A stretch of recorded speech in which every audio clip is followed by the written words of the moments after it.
Hello guys, welcome back on for my educational hub. देखिए, previous lecture के अंदर हमने स्पेरिकल कोऑर्डिनेट सिस्टम को स्टडी किया था और स्पेरिकल कोऑर्डिनेट सिस्टम के अंदर हम लोगों ने जो स्केल फैक्टर थे H1, H1, H2 और H3, इन तीनों के वैल्यू कैलकुलेट कर लिए थे। ये जो आए थे वो 1 रो और 1 ये आए थे ना। ये तीन वैल्यू मिल जाने के बाद में हमारे पास में ज़्यादा कुछ काम बचता नहीं है। फिर तो फॉर्मूले में इन चीज़ों के वैल्यू पुट करके हम लोग ग्रेडियंट, डाइवर्जेंस, कर्ल वगैरह कैलकुलेट कर सकते हैं। ठीक है, तो चलिए इस कैलकुलेट ये यहाँ तक लास्ट लेक्चर के अंदर हो गया था। तो हमने जो सिलेंड्रिकल कोऑर्डिनेट सिस्टम पढ़ रहे थे, बेलनाकार निर्देश अंतर, तो उसमें हमने ये पढ़ा था कि जो तीन पैरामीटर्स होते हैं U1, U2 और U3, तीन वेरिएबल जो होते हैं, इसमें होता है रो, फाई एंड जेड, ये तीन होते हैं ना। तो ये तीन वेक्टर्स होते थे। H1, H2, H3 के वैल्यू ये कैलकुलेट कर लिए। अब बाकी के कुछ भी अगर कैलकुलेट करना हो तो इनकी हेल्प से हम लोग कैलकुलेट कर सकते हैं। जैसे अगर आपको कैलकुलेट करना है DL वेक्टर या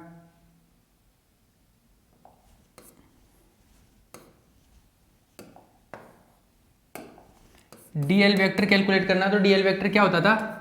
H1 DU1 E1 cap plus H2 DU2 E2 cap plus H3 DU3 E3 cap, ऐसा होता था। तो कैलकुलेट कर लीजिए। DL वेक्टर H1 का वैल्यू 1 है, DU क्या आएगा? DR आ जाएगा, ये 1, ये D रो, सॉरी ये क्या आएगा? E1, या तो E रो लिख दो इसको या रो कैप लिख दो, रो कैप प्लस H2 है रो, ये आ जाएगा D फाई, इसको फाई कैप लिख दो या तो, या E फाई कैप लिख दो, मैं फाई कैप लिख देता हूँ। फिर ये है H3 है 1, ये DU3 क्या आएगा? DZ, इसको लिख दो या तो Z कैप लिख दो या EZ कैप लिख दो, तो मैं Z कैप लिख देता हूँ। फाइनली क्या मिला अपने को? D rho cap plus rho D phi cap plus DZ Z cap, ये DL वेक्टर मिल गया।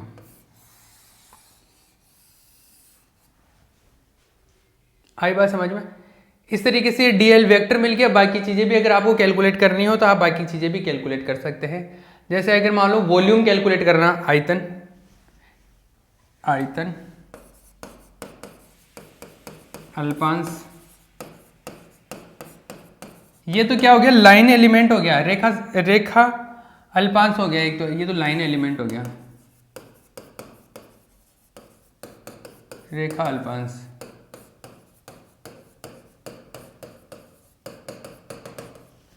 आयतन अल्पांश की बात करें, वॉल्यूम एलिमेंट की,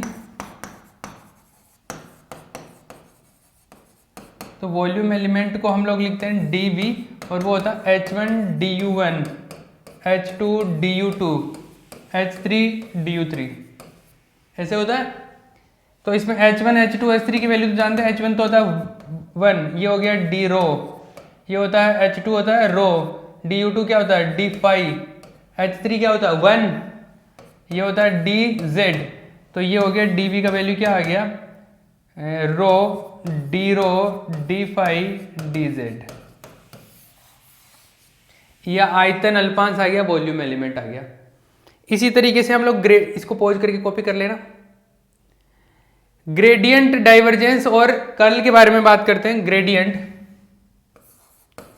gradient of phi, grad phi का जो फॉर्मूला होता है वो होता है E1 cap upon H1 del phi by del U1 plus E2 cap upon H2 del phi by del U2 plus E3 cap by H3 del phi by del U3, ये formula होता है gradient का। तो gradient का ये formula होता है, हम लोग डायरेक्ट इसकी वैल्यू लिख सकते हैं। कैसे? E1 कैप, इसमें इस सिलेंड्रिकल में E1 क्या होता है? पहला E1 कैप, या तो आप E रो ले लो या रो कैप लिख दो उसको, रो कैप। H1 क्या है? 1 है, ये del phi by del U1 क्या है? रो है, प्लस E2 कैप है मतलब फाई कैप, H2 है 1, ये del phi by del U हो गया मतलब फाई। ये फाई अदिश राशि को फाई मत लिखो, यहाँ पे कुछ और लिख दो अदिश राशि को, स्केलर क्वांटिटी को, क्योंकि फाई हम लोग वेरिएबल भी ले रहे हैं तो फिर दिक्कत हो जाएगी। तो आप एक काम करो, अदिश राशि को साई लिख दो, स्केलर क्वांटिटी को साई लिख दो, ठीक है। फिर plus E3 cap, E3 cap होता है Z कैप, और यहाँ पे H3 होता है 1, तो del Sai bye del U3, U3 मतलब Z। ये लो आ गया, मिल गया अपने को, ये ग्रेडियंट मिल गया। इसी तरीके से डाइवर्जेंस में मिल जाएगा। अरे डाइवर्जेंस में मिल जाएगा, 1 1 1 तो लिखने की जरूरत नहीं है वैसे, डाइवर्जेंस में मिल जाएगा ऐसे। डाइवर्जेंस का क्या होता है, divergence of A vector, divergence of A vector क्या मिलेगा, डेल वेक्टर, इसका फॉर्मूला जो होता है डाइवर्जेंस का फॉर्मूला होता है 1/H1 H2 H3, और ये होता है डेल बाय डेल U1, ये होता है A1 H2 H3 plus del by del U2 A2 H1 H3 plus del by del U3 A3 H1 H2। ये होता है, रख लीजिए सबके value, H1 H2 H3 1 rho 1 del by del U1 मतलब रो, पहला variable, A1 H2 H3, H2 है रो, H3 है 1 plus del by del U2 दूसरा वेरिएबल फाई होता है, A2 H1 होता है 1 H3 होता है 1 plus del by del U3 होता है Z, A3 H1 होता है 1 H3 होता है 1। ये मिल गया अपने को फाइनली, पॉज करके कॉपी करना इसको। ये क्या मिला, 1 रो, ये मिल गया del by del rho A1 rho plus del by del phi, ये मिला A2 plus del by del Z, ये मिला A3। ये आपका डाइवर्जेंस मिल गया।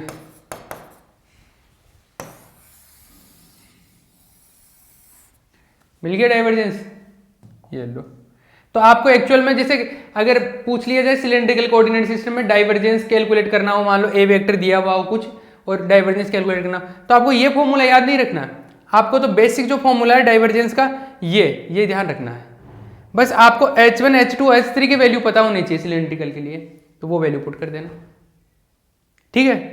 ये आ गया, ये डाइवर्जेंस ऑफ ए वेक्टर आ गया। इसी तरीके से कर्ल भी कैलकुलेट कर सकते हैं, इसको पहुंच करके कॉपी कर लेना। कर्ल भी कैलकुलेट कर सकते हैं, कर्ल के लिए क्या करते हैं, कर्ल का जो फॉर्मूला उसमें वैल्यू रख दो। कर्ल का होता है 1/H1 H2 H3, और ये होता है E1 cap H1 E2 cap H2 E3 cap H3, और यहाँ पे जो लिखते हैं हम लोग del by del U1 del by del U2 del by del U3 A1 H1 A2 H2 A3 H3। तो देखो H1 H2 H3 तीनों के वैल्यू पुट कर दे। H1 H2 H3 के 1 रो 1 रो 1, यहाँ से E1 कैप को लिख सकते हो आप, तो या तो E रो कैप लिख लो या रो कैप लिख लो। रो कैप H1 का वैल्यू 1, E2 कैप को मतलब मैं लिख सकता हूँ फाई कैप, H2 होता है रो, ये E3 कैप जो होता है ये होता है Z कैप, और H3 होता है 1, ये del by del rho del by del phi del by del Z, ठीक है। और ये आएगा A1 H1 होता है 1, A2 H2 होता है रो, ये होता है A3 H3 होता है 1, ठीक है। फाइनली ये जो मिला 1 रो, ये मिल गया rho cap phi cap Z cap, यहाँ पे रो भी आएगा, रो भी है, और ये मिल गया del by del rho del by del phi del by del Z, ये मिल गया A1 A2 रो कैप A3, ये लो। ये जो भी आएगा ये क्या मिल गया, कर्ल ऑफ ए वेक्टर मिल गया आपको। और अगर आपको यहां से क्या कैलकुलेट करना हो, यहां से अगर आपको कर्ल कैलकुलेट करना हो तो यहाँ पे क्रॉस प्रोडक्ट हो जाएगा फाइनली। मेन तो आपको वो फॉर्मूला याद रखना था, बस H1 H2 H3 के वैल्यू ध्यान होते तो आप डायरेक्ट वैल्यू पुट कर देते। ठीक है, ये कर्ल मिल गया। कोई प्रॉब्लम है क्या? नहीं। इसी तरीके से लाप्लासियन भी कैलकुलेट कर सकते हो, इसको पॉज करके कॉपी कर लेना। लाप्लासियन फॉर्मूला पता होना चाहिए बस, तो फॉर्मूले याद रखने हैं इसके। लाप्लासियन, लाप्लासियन ऑफ मान लो साई का कैलकुलेट करना, तो लाप्लासियन का फॉर्मूला होता है 1/H1 H2 H3 del by del U1, यहाँ पे आएगा नीचे आता H1, ये 1 है तो 1 आता है, H2 H3, फिर आता है del psi by del U1 plus del by del U2, यहाँ पे आता है H2 और यहाँ पे तो बच गए वो वाले H आ जाएंगे H3 और del psi by del U2। फिर इसी तरीके से सिमेट्री से हम लोग U3 के बारे में बात करते हैं, डेल बाई डेल U3, यहाँ पे आता है H3, यहाँ पे जो बच गए H1 H2 और del psi by del U3, ये मिल गए। ठीक है, H1 H2 H3 की वैल्यू रख दो, 1 rho 1 del by del U1, पहला वेरिएबल रो होता है rho, H2 H3 rho into 1/1 del psi by del rho. ठीक है, दूसरा वेरिएबल फाई होता है तो del by del U phi आ गया। H1 H2 H1 1 होता है, H3 भी 1 होता है, H2 होता है rho, del psi by del U2 जो होता है वो होता है phi plus del by del Z U3 Z होता है। H1 H1 होता है 1, H2 होता है रो, H3 होता है 1 तो del psi by del phi, U3 जो होता है वो होता है Z। ये मिल गया। ठीक है, इसको सिंप्लीफाई कर लो, 1 by rho del by del rho, ये आ गया rho del psi by del rho, ये आ गया डेल बाई डेल फाई और ये मिला 1 rho del psi by del phi, ये मिल गया del by del Z rho del psi by del Z. ये मिल गया आपको लाप्लासियन ऑफ साई। ठीक है, इसको पोज करके कॉपी कर लेना। देखो ये कंप्लीट हो गया, आपका सिलेंड्रिकल कंप्लीट हो गया। तो अब तक जो हमने किया है एक तरीके से थ्योरी कंप्लीट हो गया पहले चैप्टर का। इसके आगे कुछ न्यूमेरिकल है और वो न्यूमेरिकल मैंने एक बहुत अलग वे में करवाया, इस वे में कि आप क्वेश्चन को अप्रोच कर सको, क्वेश्चन को डील कर सको, डायरेक्ट क्वेश्चन कैसा आएगा एग्जाम में उस तरीके से आप उसको लगा सको। यहाँ तक जो मैंने बताया ना, इनमें क्या क्या याद रखने की, क्या ध्यान रखने की ज़रूरत है आपको, ये तो पोज करके कॉपी कर ही लिया होगा। आगे चलते हैं हम लोग। देखो ये हो गया, इसमें चीज़ें ध्यान रखने वाली चीज़ें कौन कौन सी है जो हमने थ्योरी पढ़ा उसमें। एक तो ये है कि आप जैसे ग्रेडियंट का, डाइवर्जेंस का, कर्ल का और लाप्लासियन का, इन सब के फॉर्मूले याद रखो। पहली चीज़ तो इनके फॉर्मूले आपको याद होने चाहिए। एक चीज़ तो ये हुई, क्योंकि आगे क्वेश्चन करेंगे उसमें यही काम आएंगे। दूसरी चीज़, या इनके डेरिवेशन भी आ जाते हैं एग्जाम में, तो डेरिवेशन में भी अगर मान लो बाई चांस आपको डेरिवेशन का आपको बीच में कहीं मिस्टेक हो गया तो लास्ट का फॉर्मूला याद रहता है तो आप उसके हिसाब से चल सकते हो, है ना।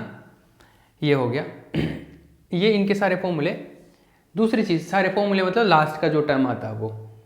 और इसके अलावा जैसे कार्टेशियन कोऑर्डिनेट सिस्टम में एक्स वाई जेड होता है, कार्तीय निर्देशांक में। गोलीय निर्देशांक में स्फेरिकल कोऑर्डिनेट्स में वैसे क्या होता है, आर थीटा एंड फाई हो जाता है। और जो सिलेंड्रिकल बच गया बेलनाकार, उसमें हो जाता है रो फाई और जेड हो जाता है। ये तीन वेरिएबल इस तरीके से आते हैं ना। और H1 H2 H3 की वैल्यू जो आते हैं H1 H2 H3, इसमें ये आता है 1 1 1 होता है, इसमें होता है 1 r साइन थीटा और इसमें होता है 1 रो 1। ठीक है, तो ये वैल्यूज आपको पता होनी चाहिए, ये याद होनी चाहिए, इनका मतलब क्या होता है। तो x y z r theta phi rho phi z, ये सब सारी चीज़ें वैल्यू कैलकुलेट करने आनी चाहिए आपको। कैलकुलेट तो ये याद होने चाहिए कि स्पेरिकल में क्या होता है H1 H2 H3 का, सिलेंड्रिकल में क्या होता है और कार्टेशियन में क्या होता है। तब आप सारी चीज़ें, ये अगर H1 H2 H3 की वैल्यू पता है तो आप इनमें से कोई भी अगर फॉर्मूला है, जैसे मान लो आपको पूछ लिया कि स्पेरिकल के अंदर गोलीय निर्देश तंत्र में कर्ल का मान बताइए, कर्ल कैलकुलेट कीजिए। तो पहले तो आप स्पेरिकल कोऑर्डिनेट सिस्टम लिखो और उसके अंदर ये H1 H2 H3 के वैल्यू बता दिए। H1 H2 H3 के वैल्यू मिल गया आपको, पता है आपको। तो आप इसमें कर्ल में क्या करना है, कर्ल में जो फॉर्मूला आता है वो फॉर्मूला लिखो और उसमें H1 H2 H3 रख दो, बस सिंपल, यही तो गेम है, बाकी तो हो जाएगा। अगर सिलेंड्रिकल पूछ लिया, इसमें मान लो लाप्लासियन पूछ लिया, तो पहले सिलेंड्रिकल में H1 H2 H3 के वैल्यू आपको पता होने चाहिए, वो पता है तो लाप्लासियन के फॉर्मूले में H1 H2 H3 के वैल्यू ही तो रखने हैं बस। तो ये चीजें, ये 9 तो ये फैक्टर ये ध्यान रखने हैं और इनके सारे फॉर्मूले ध्यान रखने हैं, ठीक है, क्लियर है। चलिए भैया इसको यहीं पे फिनिश करते हैं। नेक्स्ट लेक्चर से आपको न्यूमेरिकल मिलेंगे और वो न्यूमेरिकल के बाद में आगे के जो सारे टॉपिक है उनके नोट्स मिलेंगे, ताकि थोड़ा जल्दी सिलेबस हो सके। और करीबन अब इसके बाद में करीबन 20 घंटे के आसपास का जो सिलेबस है वो 2.5-3 यूनिट हो जाएगा 20 घंटे के अंदर, ठीक है। और हम लोग, क्योंकि मैं नोट्स प्रोवाइड करा रहा हूँ और हम लोग नोट्स लिखेंगे नहीं, ताकि नोट्स लिखने का टाइम बच जाएगा, ठीक है, ओके।